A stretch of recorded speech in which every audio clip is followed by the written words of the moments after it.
Welcome to the Gen X Journey podcast. Dive into all things important to Gen Xers, from advice on aging parents, expert interviews, product reviews, and heartfelt conversations. So put down the joystick, grab your Walkman, dust off your old yearbooks, and welcome to the Gen X Journey.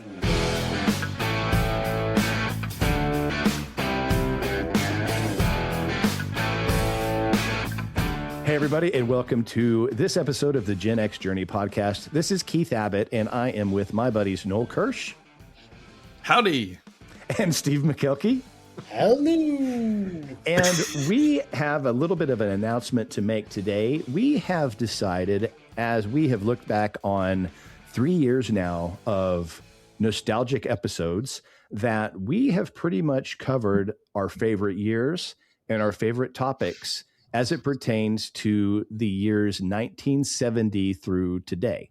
And as the three of us continue to look into new material, we decided that we've really captured what we feel is the spirit of nostalgia for Gen Xers.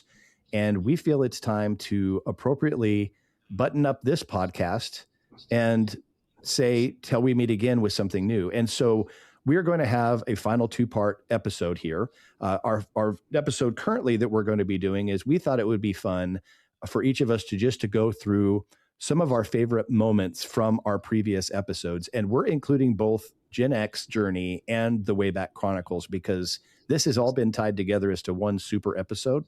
So we thought we would kind of go back with some of our favorite memories. And then our next episode is going to be our conclusion of the Gen X Journey as we kind of finally close the chapter on this podcast that we've really enjoyed sharing with you over the last 3 years. So, Noel, Steve, which one of you wants to kind of start discussing some of your favorite things? I've got a few. I don't know if you remember the podcast that we did, or the episode that we did, where we were interviewing one of the therapists that helps people through kind of life transitions. Yes. That one was real, it's personal because we're going through that, or we were at the time going through that transition ourselves. My wife Lynn and I were doing that at that time. And I know there's a lot of Gen Xers that are kind of going through the same season, or if they haven't already, they will be, in the next few years. And so that episode was, I think, more meaningful to me, one of the more meaningful ones that we've done personally. Yeah, that one was one that was kind of, we toned down the fun and nostalgia and got serious for a moment. We actually had some feedback about that. Some folks even come on and said, hey, we're here to kind of have a lighthearted journey. But we thought at that point in time, it was important enough because we were struggling and we knew other people were struggling. It was kind of funny as we started this podcast, we thought about doing more of those and it never really fabricated. We had more on the history side that people wanted to hear, but I thought that was a solid episode. I'm with you, Noel. So we'll listen to a clip of that one right now. What about the role between parents and their adult kids too, and the communication? So I think that there's a transition there that parents really have to accept, which I think is one of the hardest things. Is that's a role from parenting and being the teacher to someone who is a listener and allowing the children to come to us as opposed to us telling them how to live their lives, and then creating communication boundaries. Like, what are your expectations? You're a freshman in college. I would like a phone call on Sundays. It would really be nice just to check in.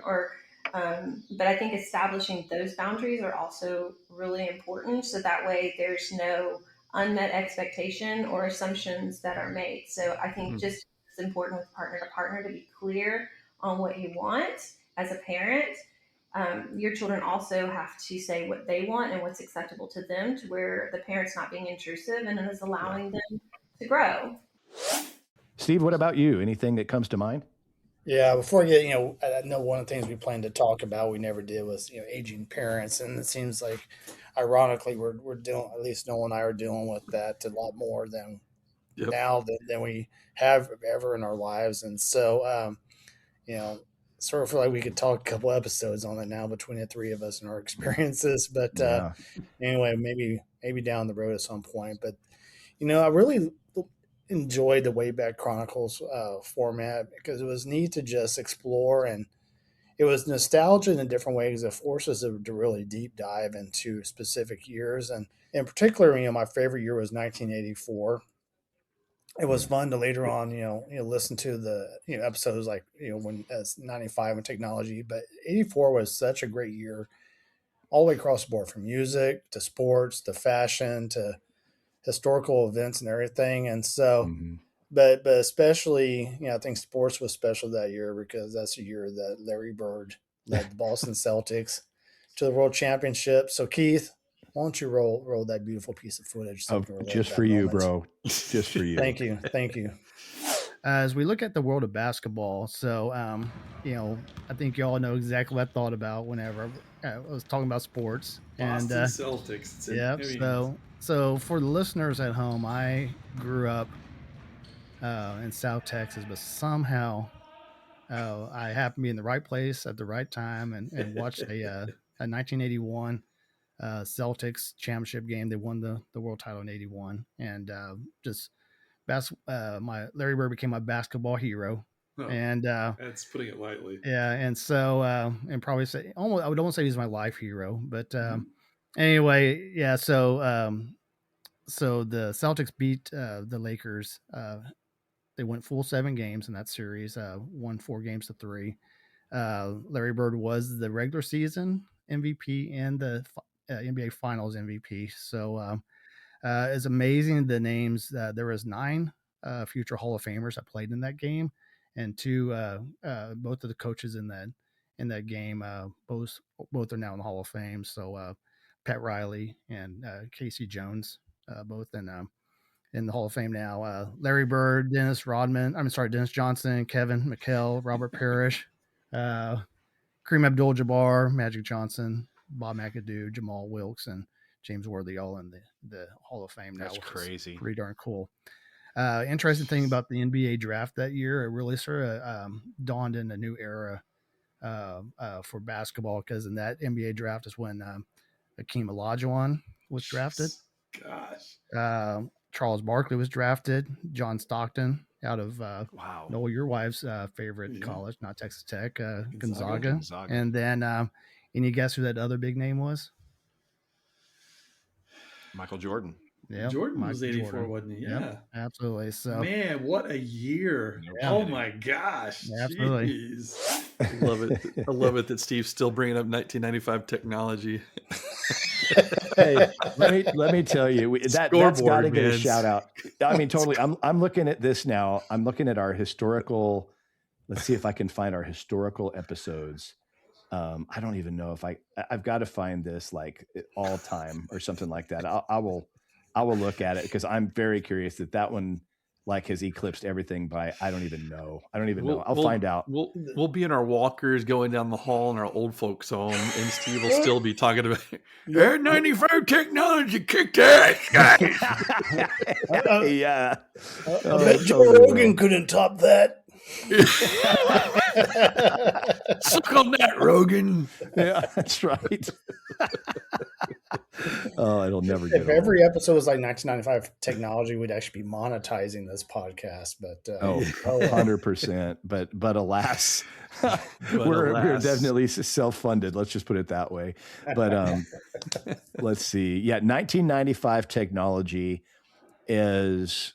Yeah, it's ridiculous. It is about 30% higher in downloads than our next best episode. Gosh. All time. That's 1995 technology. For those of you listening, I'm not going to post another clip. It doesn't need to be talked about. Just go listen to it. And that way Steve will shut up about it. I'm kidding. I'm not shutting. That's only going to enable me. I know. I figured it would.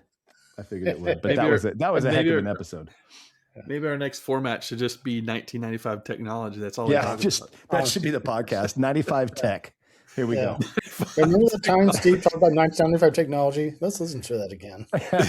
and our icon's just going to be Windows 95. It'll just be the logo. Yeah, that tracks. And whenever we do the startup, it'll just be the Windows 95 startup music. There you go. And I'm not surprised you remembered that, Keith. I know. Surprised you did that. I love that. Oh man.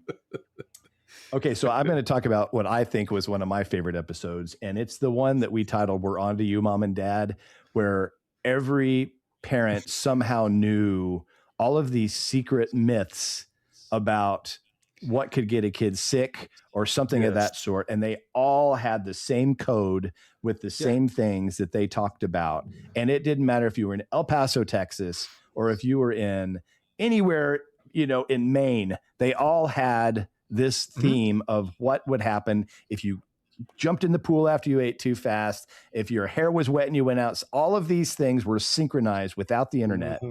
Y'all remember this episode? Oh, yes. Great episode.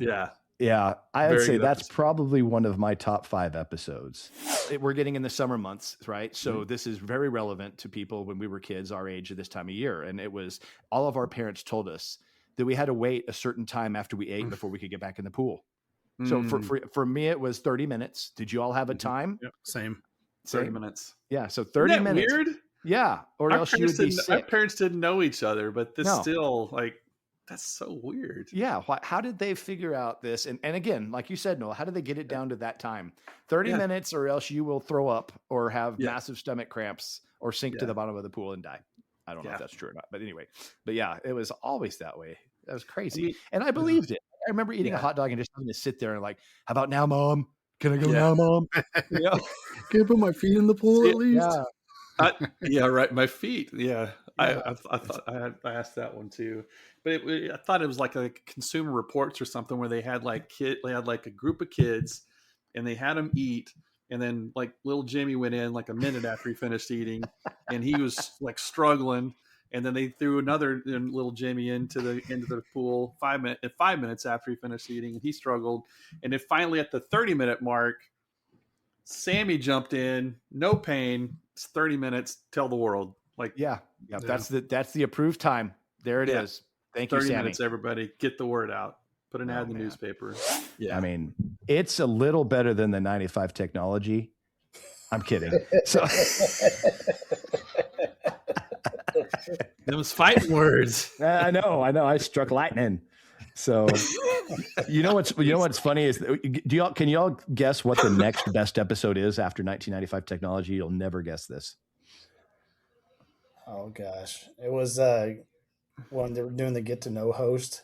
No, it really wasn't. That one was a couple. But the next best episode was when we had a bunch of guests on talking about their Thanksgiving memories. Oh wow. So November 2024. So our best episode was January 16th, 2023 released. And our next best one was 2024. But yeah, I mean, think this started in 2022. So this is a 4-year long podcast. It's been gone a while. I didn't realize. Wow, I didn't realize that at all. Wow. In fact, I don't even think that's right. I think it's more than that. But yeah, I'll go verify that. But it's been around for a while. So because we went way back in we went way back in 2022. So I'm gonna have to find out when the oldest one is. So anyway, it'll be interesting. It's gonna be interesting to see this. Anyway, so there you go. I think December 21st, 2022 was our first episode. So it's been a while. Wow. Pretty good. Yeah, that's pretty good. Pretty good. I think, because Wayback Chronicles, December 21st, 2022 is when we launched. So yeah, it's been a while. So anyway, but yeah, that one's my favorite one. So what other ones have you thought about, Noel? It wasn't a big episode, but the episode that we did on McDonald's, if you guys remember that, it's funny. Like the three of us didn't really talk about it before the episode, but during the episode, it became obvious that McDonald's occupied a special place in each of our lives growing up. Mm-hmm. And the funny thing was that after that, like I before that episode, I didn't thought at all about McDonald's food.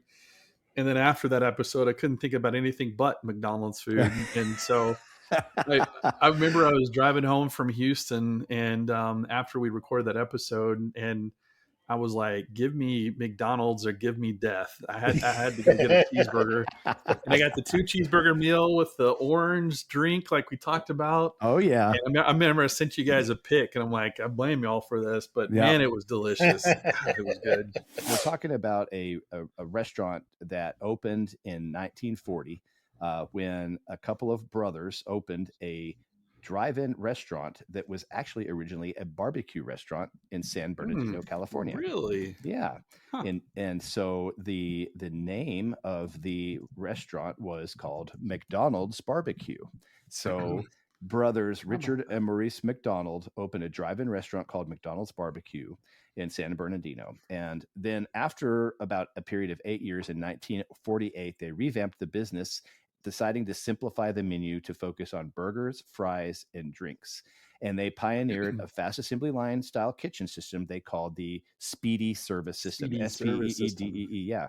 And this innovation dramatically increased efficiency and consistency. But really, it didn't get to be, and again, I'm just kind of going through the history. We could go into a deep dive later on the origination of this, but it didn't really get to be the prominent company that it was until a gentleman that was a milkshake machine salesman. Wished he was an ice cream repairman nowadays, but anyway. No kidding.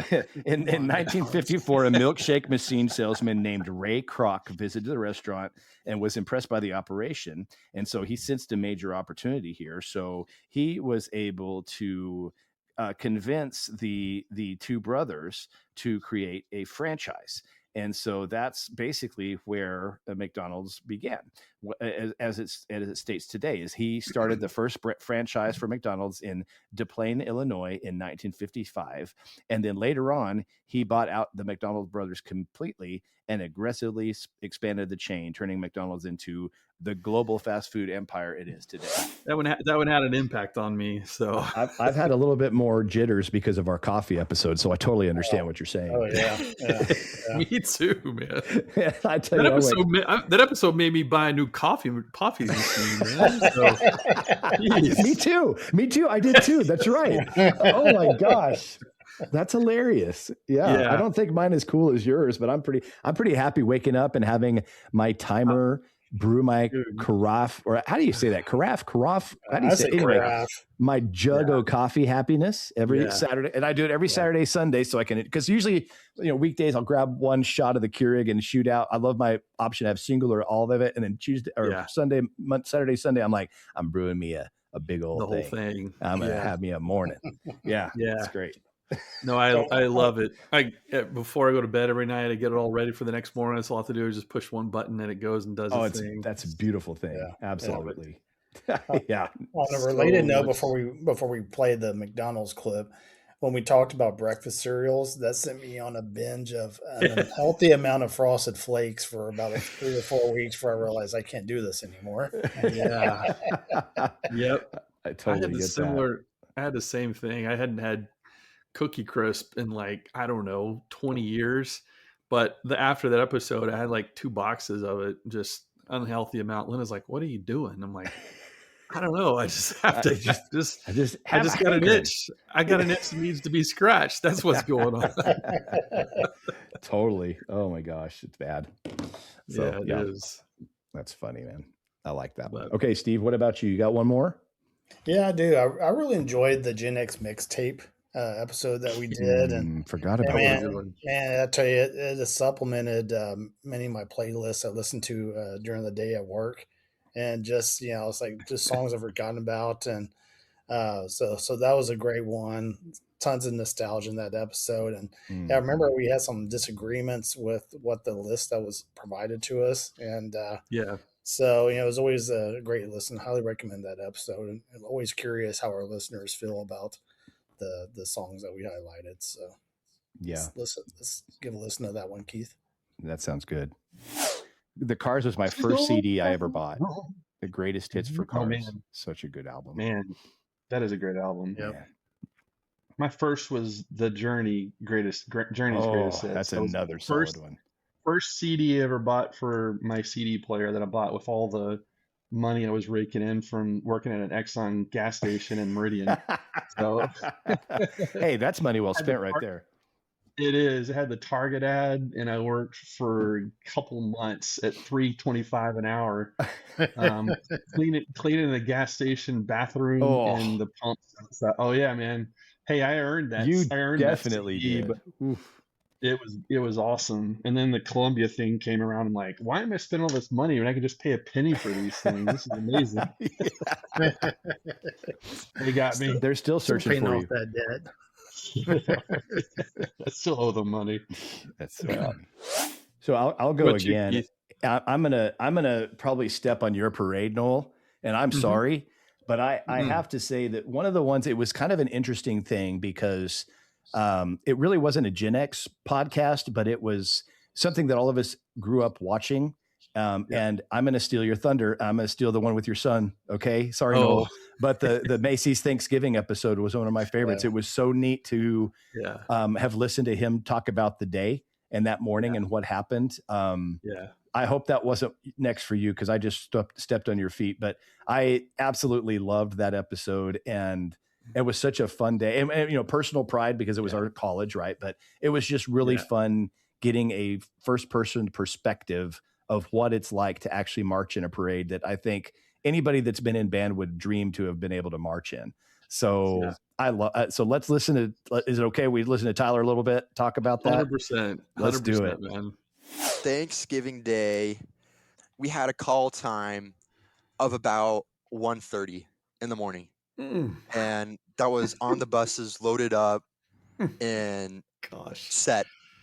We sat there for about 2 hours and waited for just our time to step off. And again, they're super strict about the exact time you step off, but the actual parade, so much fun. Oh my God, like that's something I'm never gonna forget. Just marching down in New York, like with the band, playing, the March Grandioso, played the fight song, did our little cadences and stuff. Man, it was They had the best. They had to alter some of the movements and everything on their cadences. So if you know anything, if you're listening to this and you're a Going Band alum, you probably know which ones we're talking about. So they had to kind of clean those up. Amend them. Yeah, amend those somewhat, given the event that they were marching in, and full scene.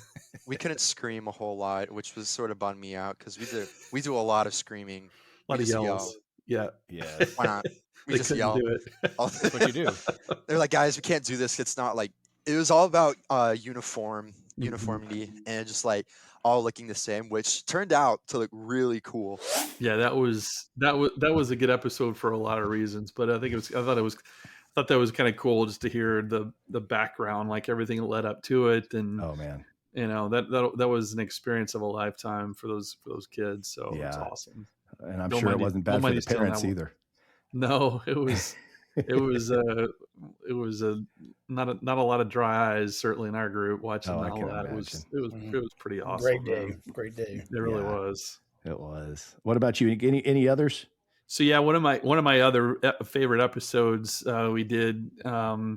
We were talking about. It's called "The Lost Art of Being Bored," and you guys remember that episode? I do. Yeah. I do. I love that one. And we were just kind of talking about the different things that we used to have to do to entertain ourselves that this generation, like latest generations, they have no idea, no concept of it. So they're always plugged in. They've got things running all the times that are competing for their attention. Whereas before, I mean, fun for us was staring out a window and watching the fence post go by in the car, on a road trip. So those are, I thought that was a good episode and was pretty funny in a lot of ways. So yeah, absolutely. Those were good. The lost art of being bored. Boy, yeah. No person can say they're bored now. That's for sure. No. I look around, even in the airports now or places I'm going, I still see people, these little kids with these handhelds, and I'm like, that's just cheating. It's just cheating. Yeah. They need to be bored for a second. Anyway, let's listen to a clip there. But today is about the lost art of being bored. Heck yes. And to really sort of set the premise, we grew up without phones in our hand.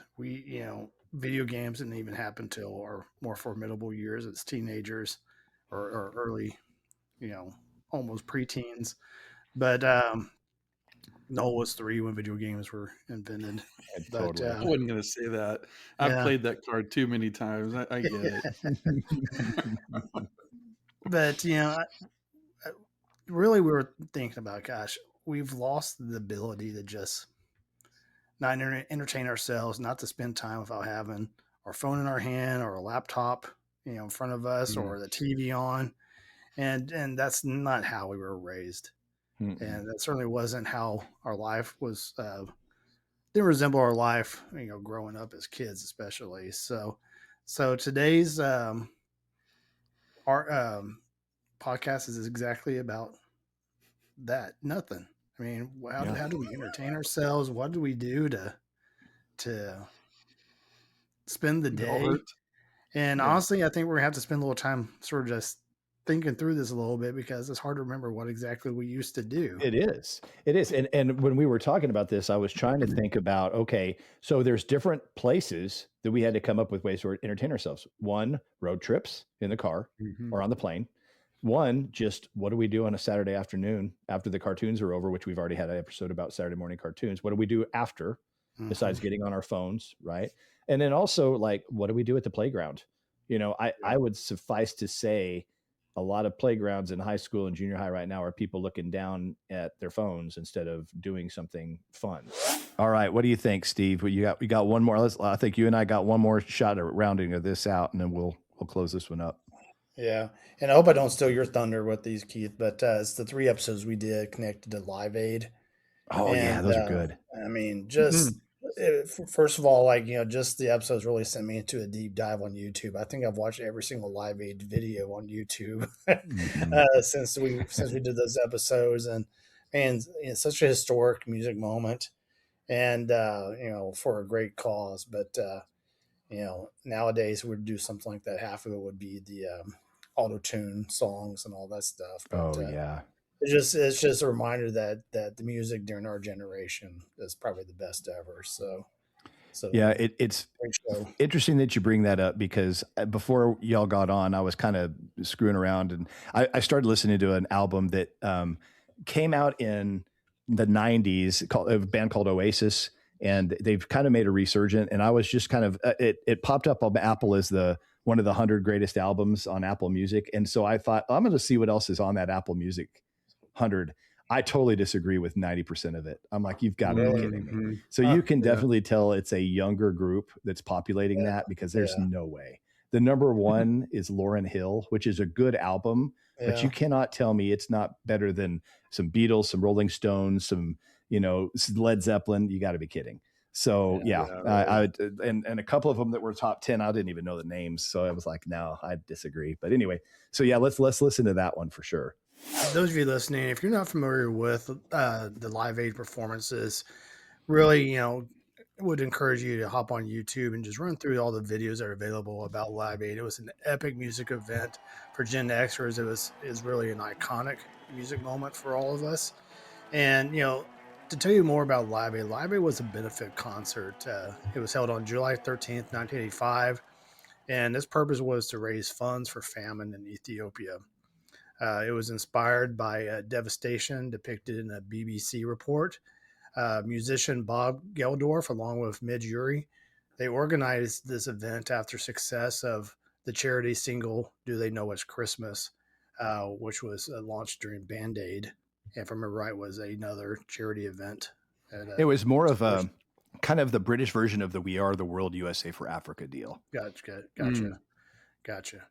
Anyway, the concert featured simultaneous performances at Wembley Stadium in London and JFK Stadium in Philadelphia, and showcased an incredible lineup of 70 artists, including legendary names like Queen, which is probably, as Keith mentioned, the most popular story. And if you watch the movie Bohemian Rhapsody, is really highlighted in that movie. U2, David Bowie, and the event really attracted an estimated 162,000 attendees and was broadcast to around 1.5 billion viewers across 100 countries. And that Still, is nuts. still recorded as one of the top 10 most viewed TV events of all time. Yeah. Wow. Yeah. And Live Aid raised over 245 million, which I'm convinced if we replicated something like that today, like they would blow that 245 million out of the water. Agreed. Probably billion plus is my guess. Agreed.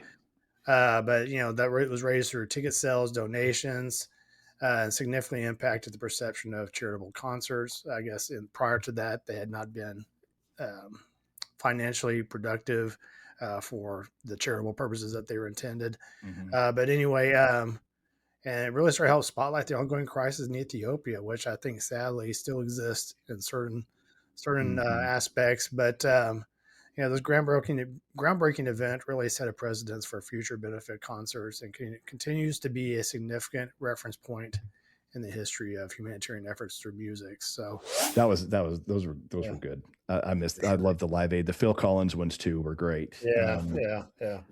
So I don't know if I've necessarily.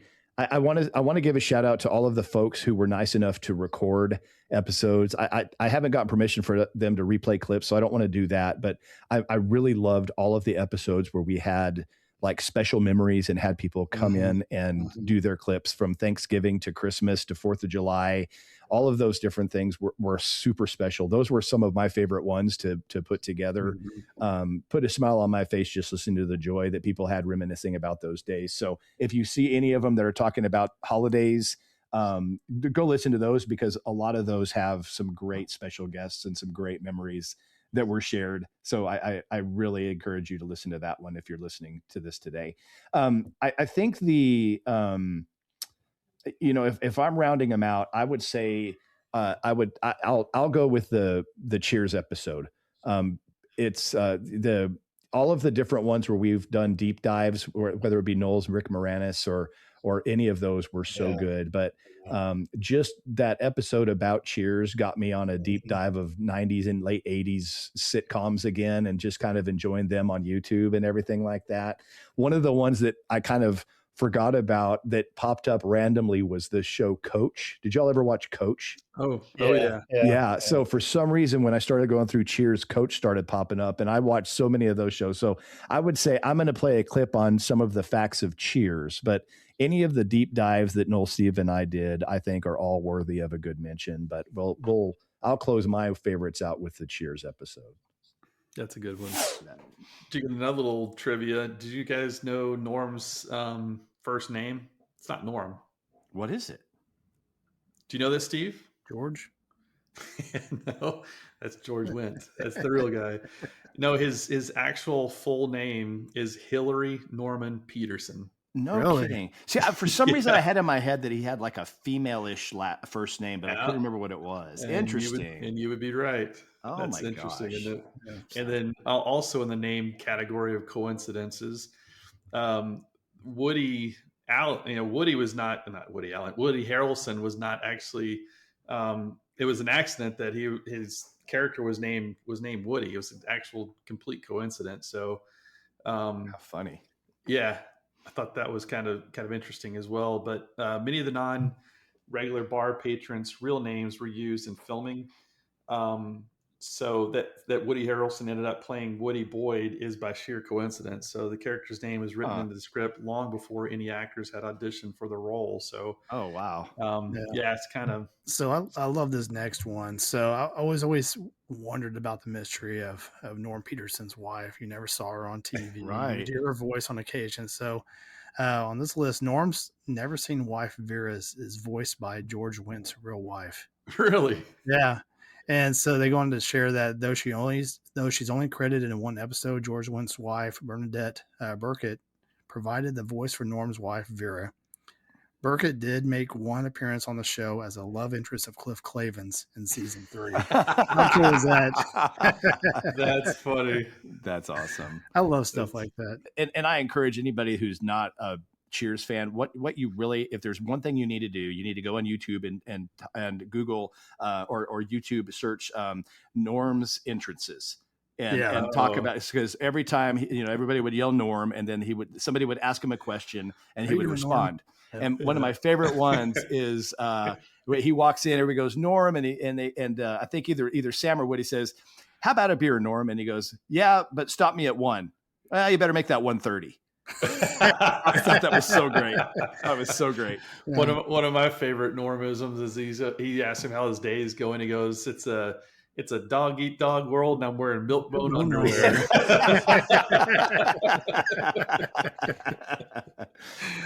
That's awesome. Man. So many great lines. Noel stole the one that popped into my head right away. Sorry, man. Yeah, there's so many though. I love watching those YouTube videos of Norm. They're great. Yeah. If you do nothing else, if you're bored tonight, just look that up on YouTube. It will put you to bed with a smile on your face. I'll tell you. So yeah, those are just about 6 examples. That could be more than 6 examples if you expand on those episodes of some of the fun things that we've gotten to talk about. And I have had a blast going through and reminiscing. I don't know about y'all. What are your thoughts on just going through some of the stuff we did? Even today, it kind of fires me back up talking about it. Yeah. It makes me, a little sad that we're moving past this concept, but we feel we've, given this, the nostalgia of Gen X really a honest effort and the attention that it deserves. And so, yeah, I mean, just the times we talked about our favorite candy. I mean, that I mean, we probably could have done like 4 episodes about that, especially 100%. Yes. He's still introducing us to new candy. Nerds Clusters. Yeah, Nerds Clusters, man. That's emotional. That's a Mike Leach hat tip right there, man. Yeah, he helped us out. I tell you what, we'll take the assist any day from Mike Leach. But I feel the same way. It's like we could not be done because there's a lot more things. So hey, you know what? We're keeping this channel active. It's still going to exist. So if we come up with some things we want to talk about, we can throw some more. Hey, it's our show. We own it. So we might do some other things. But I also didn't want this to get so long in the tooth. Okay, let's talk about the sitcoms we used to watch. How many times have we gotten into sitcoms where they ran out of stuff to talk about and it got boring and they just faded into existence? And I'd rather this show not do that. We've had downloads from every state in the country and at least 50 countries. And I'm thankful for the folks that have listened and joined us and commented on our YouTubes, our Instagrams, our X's, our threads, our Facebook pages. We've had a lot of good participation, a lot of suggestions for other episodes. I'd rather end on a high note where we're still going, oh, we should probably maybe, oh no, we're done. I'd rather be like that than go, I don't know what else to talk about, guys. Yeah. Now I don't know what else to talk about, guys. That was for effect, wasn't it? Yeah. Embrace the silence. Embrace it. We have finished everything. No more talking. We have finished the internet. We can close the book. No more podcast. We have finished podcast. I don't know why we've turned Russian, but we have done. I don't either. It always makes me think of that Peggy, that episode, that television show with the caller guy that's trying to get them to do something. This Peggy? No, it's not. Love it. I have no idea what we're talking about. You've never seen that commercial, the This Peggy episode where it's a dude with a low voice and he calls himself Peggy? You haven't seen that? I don't think so. Oh, I'm going to have to find it. You know what I'm talking about, Noel? Yeah, I'm not sure, man. Are you kidding me? I'm not sure, dude. Oh my gosh. I've got no wonder. I'm like, this is awkward, more awkward than it should be. We're all like, yeah. Oh my gosh. That is one of my favorite commercials ever. I maybe it's really scary now because I've brought that up numerous times and people have laughed. I'm wondering if they're just laughing at me and not with me. I'm concerned now, but that's okay. We're fine. Most people laugh at me anyway. Whatever. So, well, you got to send. I bet we've seen it. We just probably forgot. Yeah, I'll send. I will find it. It's just our fault, not yours. Yeah, absolutely. Yeah. I agree. I'm kidding. I will send it to you. But anyway, so we digress. We're going to go ahead and wrap this episode of Things to Listen to up. But we are going to have one last farewell episode coming soon. So stick with us for our final farewell and hurrah and all of that kind of stuff. And we will talk to you if Noel stays awake I just saw him yawning. On the next episode. We'll talk to y'all later. Take care, everybody. Take care, everybody.